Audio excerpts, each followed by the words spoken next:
Hello friends, my name is Doug. Welcome to Third Stall Garage. Quick catch up playlist about the resurrection of a 2010 Subaru Forester named Ruby. Engine behind me over there is out of a parts car. This is episode, I think this will be episode 13. I hope we're getting close to the end. I got about 2 weeks that I need to get this car on the road for my daughter. It is the busiest time of the year for me at work, and there's a variety of other things going on in life which are pulling for attention, and none of that matters to you other than, hey, I'm going to do my best to get this done and finish the story for you on the channel. Today's episode, or if you haven't watched them before, catch up by watching the previous episodes. Last episode was removing this engine. It was seized, which made it incredibly difficult to get it off of the transmission. That was an interesting challenge. Today, we're going to be taking that one and dropping it in, hooking it up, and Lord willing, the end of this episode will be firing it up and hopefully listening to it run amazingly and going through a break-in period on it. Then we've got other things to fix on the car too. But here we go. If you'd be willing, subscribe, give it a thumbs up. If you've got comments, particularly comments about helping me improve my video editing. For example, somebody commented the other day, hey, the music during parts are way too loud. You know, turn the volume down. It's like, oh, stuff like that I didn't know. So I appreciate it. Stick around.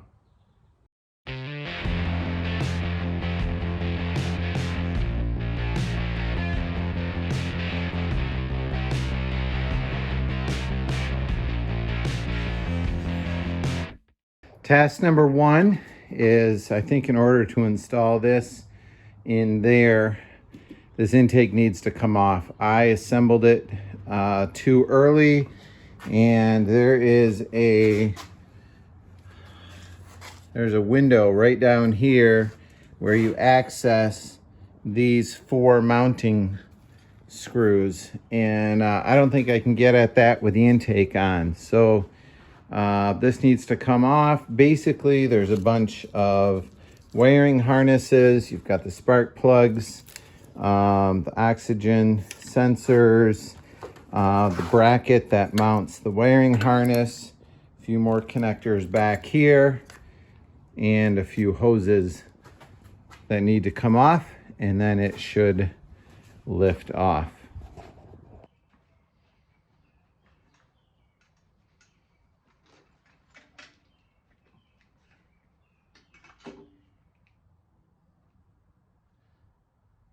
One more harness here that I missed. At least one. What else? 2.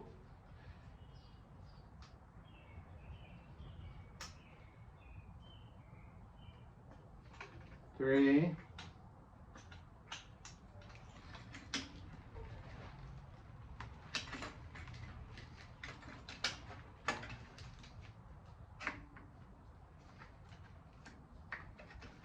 Come on, now it's just hooked on the engine. There we go. We'll set this on the bench.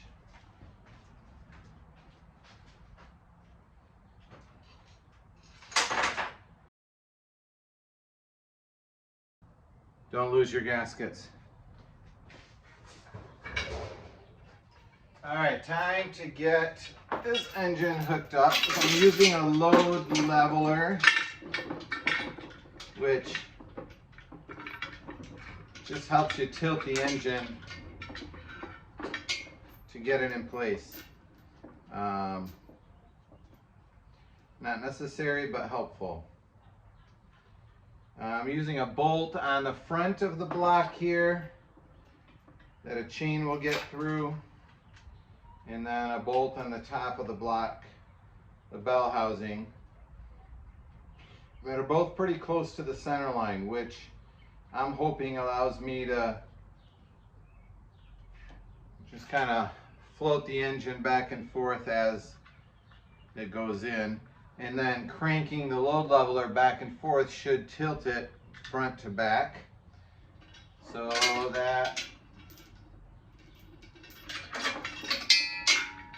I can get the angle right to match the transmission. Now, the problem I haven't solved yet is the transmission seems to have sagged a little bit. There's a dog bone that it hangs on, and the flywheel's kind of sitting on the cross member. So I might need to jack the transmission up from the bottom a little bit.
There's two studs on the bottom that kind of fit in there. And then that kind of approximately aligns it. And then we get to the point where the two dowels fit in. And it just needs to slide on them.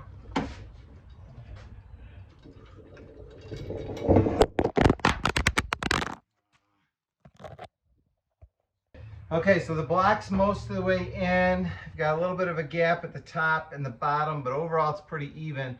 So I'm gonna start a few of the bolts to start snug it up a little bit. And that's reverse.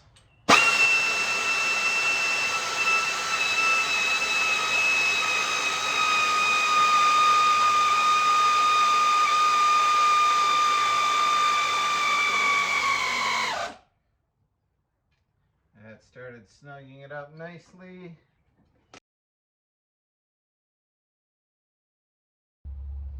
All right, then the very bottom one is a stud. It just needs a nut put on it. So I'm getting the three of these basically just finger tight for now. I don't want to force any of it down until I know that the driver's side is fitting down decently as well. Okay, so this side's a little harder to get to. We've got one. The starter goes on this side. And so there are a couple bolts that go in the starter. It'd be wise for me to just put that in first, and then I can see what bolts are left. There is a stud for the there's a stud for the bottom bolt on the starter, and the top bolt on the starter is this great big long behemoth one.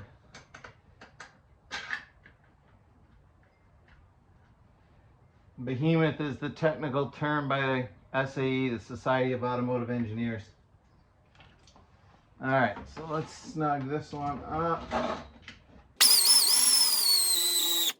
Not only did that pull the starter up nice and snug, it also pulled the block in a little bit as well.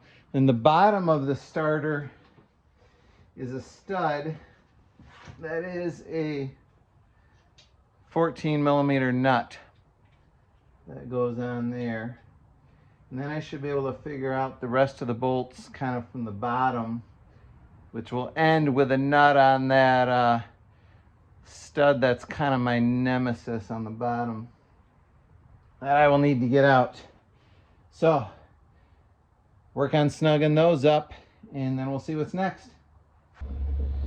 All right, the engine is back out. Why? I forgot to put the engine mounts on the bottom. This is the right one. Left one goes under there. It's just easier to do out. So I pulled the bolts loose, pulled it back out, and I'm gonna put the engine mounts back on. Then we'll do it again. Getting better at it though. It's back in. Actually went a little harder the second time, just getting things aligned, but all of the bolts are in. 1, 2, there's actually not a threaded hole there. 3 is the one behind the wiring harness, and then the little stud is back there. There are only 3 on the other side. So 4 on the passenger, 3 on the driver.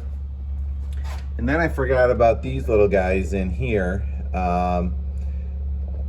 What you'll need to do is take a 22 millimeter, put it on the crank pulley, and then turn that until the bolt lines up. So now I got to put that one in.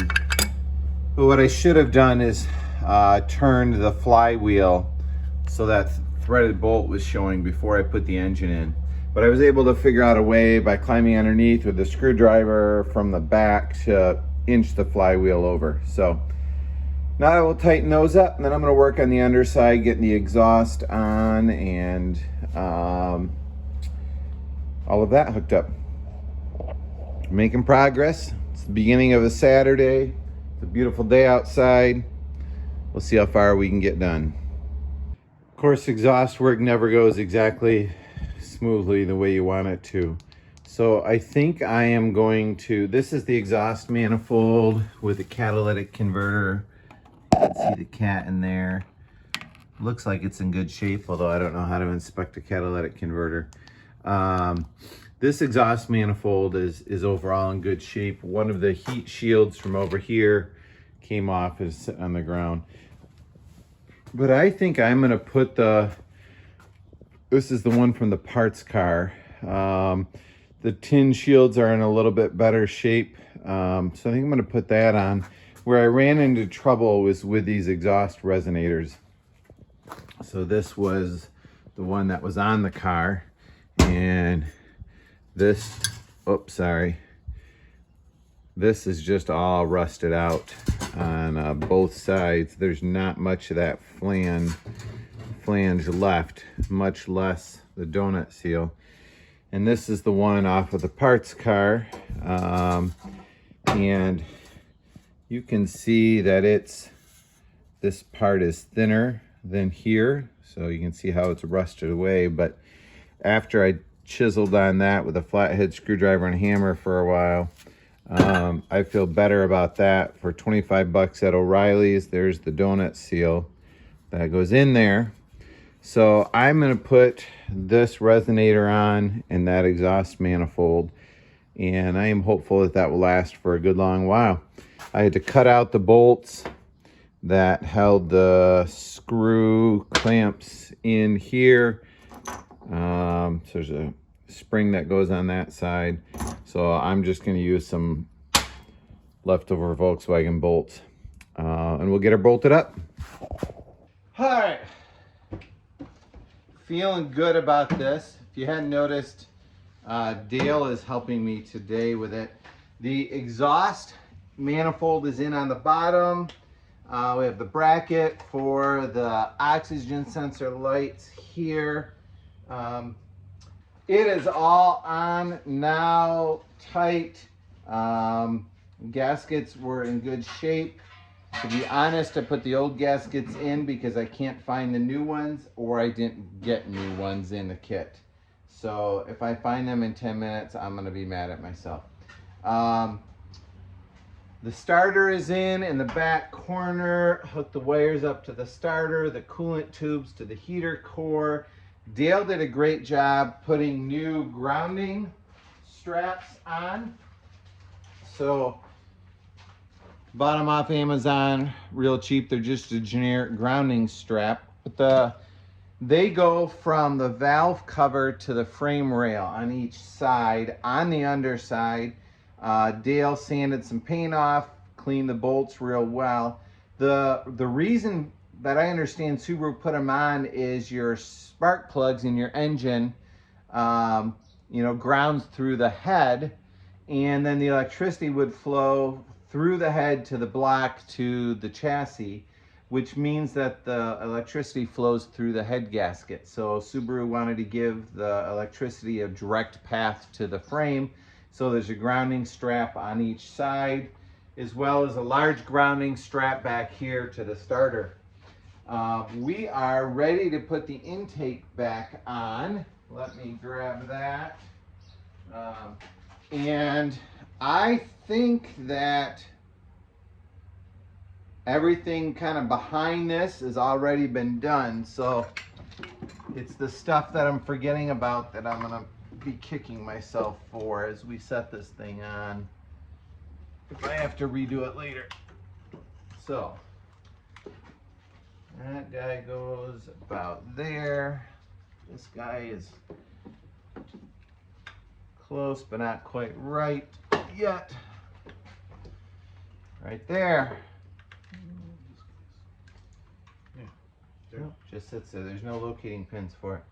All right, we're gonna bolt this down, and then we just got a lot of hooking stuff up to do.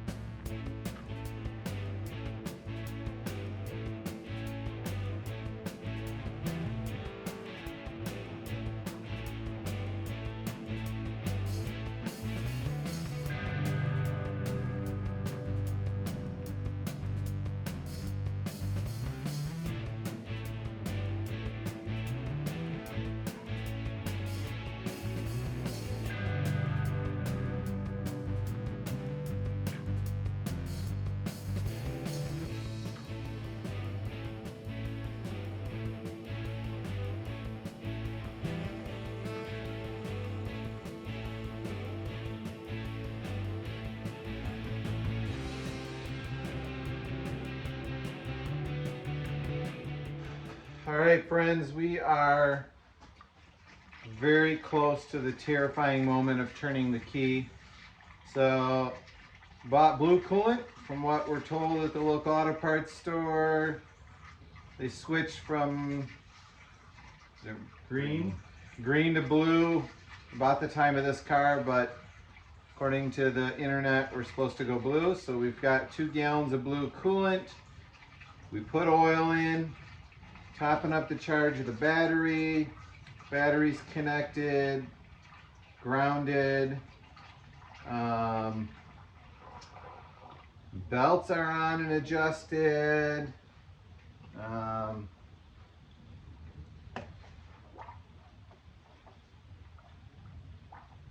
right, radiator's full. We'll try to burp it a little bit.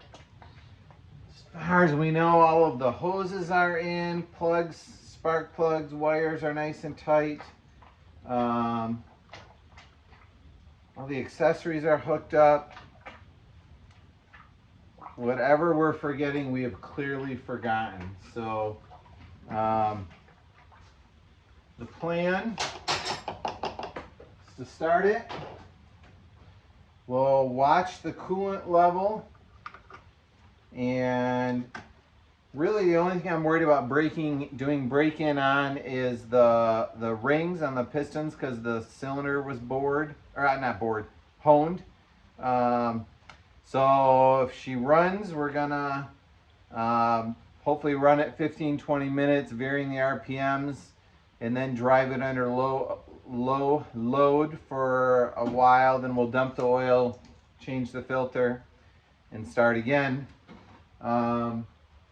Opted to not do break-in fluid simply because the rings was the only thing that was changed, and the honing didn't do any of the other bearings, and it's not a high precision race engine. It's just a small 4-cylinder. I don't know, Dale, what are we missing? We'll find out. It'll be obvious if we have. All right, I don't know with anything we've swapped and the battery being out, if we're gonna have any trouble with security settings or anything like that, but we'll see what happens. This could be very boring for you, or this could get real exciting and real sad real quick. Cross your fingers, say a prayer for me. We'll see what happens. Okay, here we go. Keys going in. This is honestly our first try. Oh, I'm terrified.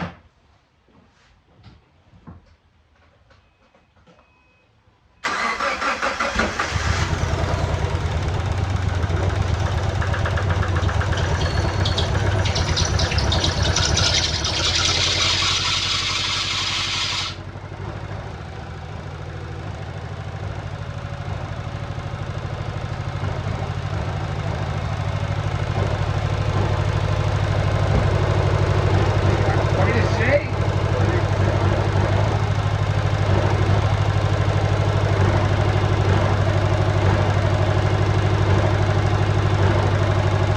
Let's smooth out.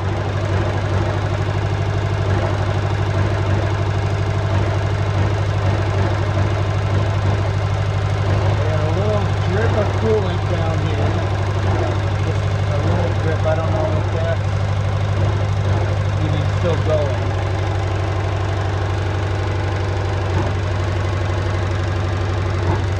Oh, we got a spark. Oh.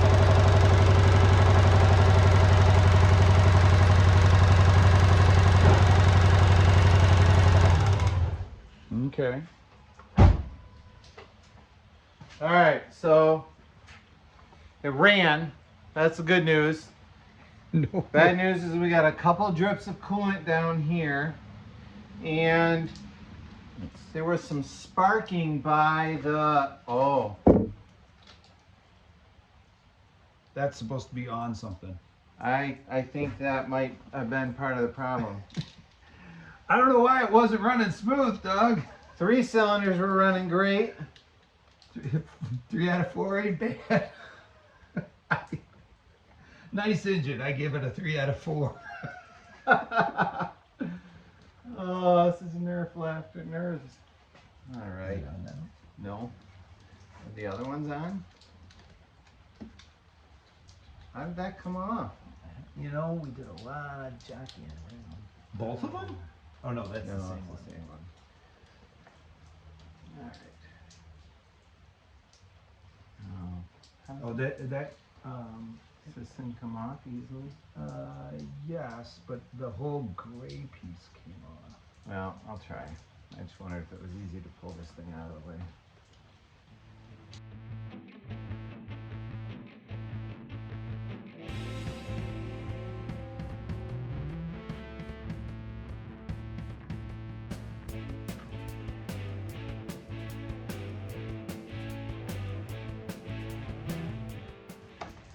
All right, here we go.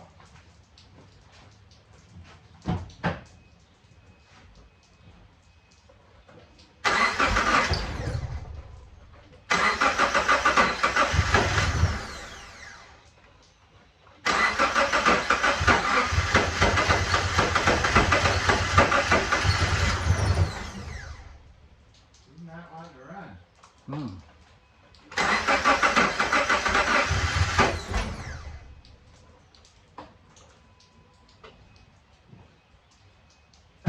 They're on the right ones, aren't they?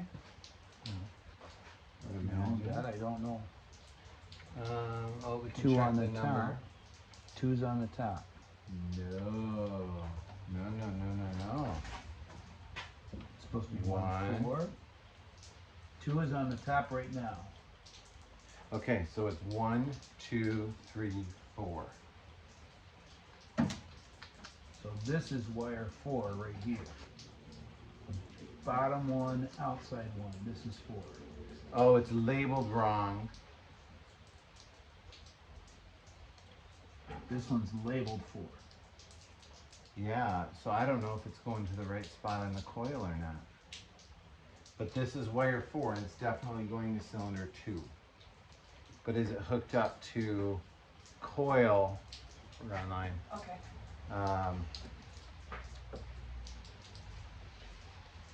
All right, so we need to We need to verify that we got the plug wires hooked up right. All right, give us a minute to do that. We'll be back. All right, attempt number 3. Problem number 1 was the number 2 plug wasn't on at the coil. Problem number 2 was that at the cylinder head, I had swapped plugs 2 and 4, which doesn't make the timing right. All right, here we go.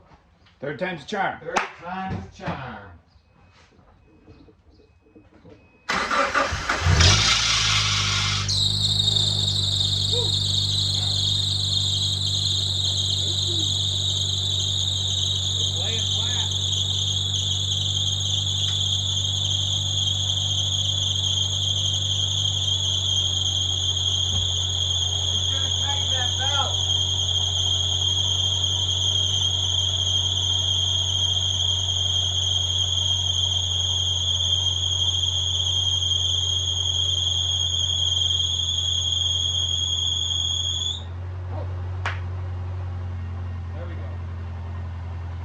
Look at that. That's nice and smooth. It works. What time is it? It's working. It's working. I don't know. You never have to talk.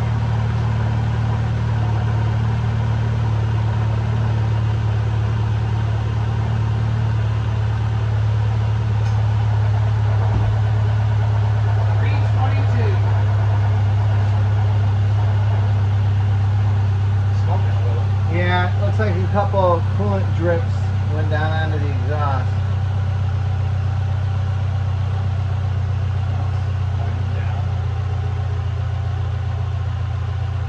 I don't feel any other drips here. Could watch that, but that's a fixable thing.